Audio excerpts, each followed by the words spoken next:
There's an old saying that says it's only stupid if it doesn't work. And folks, we have an insane display of that here. There are certain decisions that a head coach makes that look absolutely ridiculous and make no sense whatsoever, but they somehow work out in the end. The Saints' onside kick at the start of the second half of Super Bowl 44 would have been regarded as a head-scratcher if the Colts recovered. Instead, it's remembered a decade later as one of the gutsiest calls in NFL history. Bill Belichick deferring in overtime against the Broncos in 2013 would have been criticized to the moon and back if the Broncos won the game, but it paid off big time. Former Seahawks head coach Jack Patera, though, takes the cake. Because in a 1979 game between his Seahawks and the New Orleans Saints, Patera did not one, but two things in the span of 2 minutes that we have never seen since. Two absolutely insane, stupid decisions that go against conventional football wisdom, and yet somehow paid off. This is the story of the gutsiest coaching of all time. Here's the situation. It's November 18th, 1979, and this is a huge game for both of these teams. The Seahawks are sitting at 5-6, and if they want any shot whatsoever of making it to the postseason, they have to win this game, or they risk the possibility of being 4 games back with 4 to play. As for the Saints, they're sitting at 6-5 atop the NFC West, looking to make the postseason for the first time in franchise history.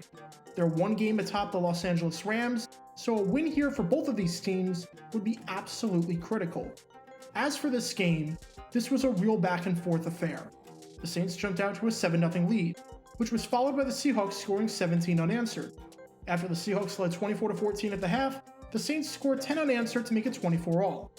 Oh, and during all this craziness, an explosive device went off in the Kingdome.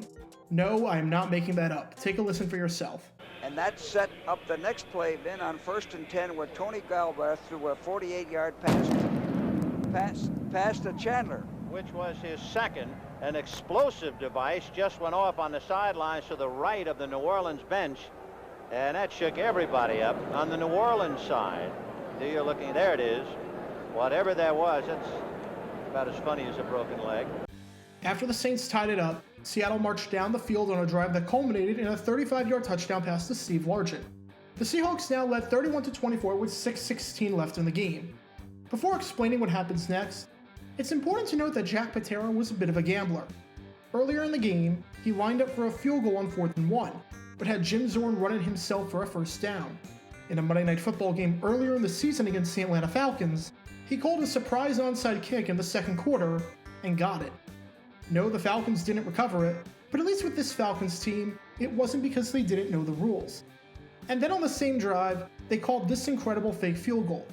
I think 3 decades later, when Celine Dion asked what do you say to taking chances, she was referring to Jack Patera's coaching style, because he was not afraid to gamble. But there weren't too many gambles like the one you're about to see. Because with less than 7 minutes to go in the game, up by 7 points, he did this. Kicking off, Wes Chandler is deep. He has Wilson and Holmes up in front of him. Herrera signals he's ready. And it's an onside kick. It is still loose, and it is still loose, and Seattle recovers. Recovered, I believe, by Michael Jackson. Yep, number 55, Michael Jackson recovered the onside kick. Herrera is now 3 out of 4 of onside kicks this year, and 7 of 11 in the last 2 years. He had to have a little luck on that one. That's right, he called an onside kick that late in the 4th quarter while winning. For some perspective on how insane this is, I looked at every single game from 1994 on, since that's how far back Pro Football Reference's play fire goes to. And I could not find one instance of a team up by 7 points kicking an onside kick with 7 minutes or less to go in the game. Not one. What Patera did here was almost unprecedented, and amazingly enough, it worked. Unfortunately for Patera and the Seahawks, they couldn't capitalize, as they lost 5 yards on the drive and were now punting it away. They were now facing a 4th and 15 on their own 35-yard line, still up by 7 points, and with less than 5 minutes to go in the game. You're never going to believe what happens next. So even though Seattle was thwarted having cashed in on the onside kick, nevertheless they bought some time now. Weaver, who's had one blocked, is going to pass out of the punt formation to Rival. And Rival was tackled at the 40-yard line. those gambles. 3 gambles. 3.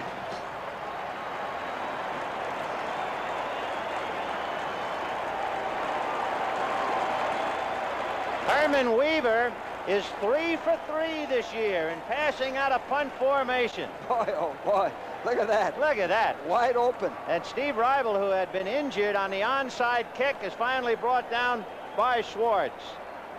First off, that is an incredible throw by punter Herman Weaver. One of the best throws by a specialist I've ever seen, because Steve Reibel was not wide open on this play. Weaver led him perfectly. Secondly, the guts to try that, instead of punting it away and letting the Saints march down the field, is absolutely insane. Once again, I went to the gameplay finder, looked at every team leading by at least 7 points with 7 minutes or less to go in the game, and saw how many of them went for it on 4th and 15 or longer. And aside from plays designed to end the game, like intentionally throwing it up high and long to kill the clock, or intentionally taking a safety, once again I could not find any instance of a team doing this. Patera had not one, but 2 moments in the span of about 90 seconds where he took huge, unprecedented gambles, and they somehow paid off big time. Seattle capitalized on this drive as Brian Peets scored a 5-yard touchdown pass to give the Seahawks a 38-24 lead, and Seattle would win the game by that scoreline, putting both teams at 500 on the season. Neither the Seahawks nor the Saints made the postseason that year, but in Seattle's case at least, it wasn't for a lack of innovation. I think Jim Zorn summed it up best when he said, "To tell you the truth, we have stuff nobody's ever seen. You wouldn't believe some of the stuff we have." And amazingly enough, over 40 years later, Zorn's statements still hold true. Because the gambles that Jack Patera took in that game have never been seen again. Be sure to check out Twitch every Tuesday night at 10 p.m. Eastern for your chance to play NFL Trivia and win cash prizes. Link in the description below. Also, special thanks to all of our Patreon supporters for helping out the channel. Your support is greatly appreciated. See how you can become a patron and request future video topics in the description below.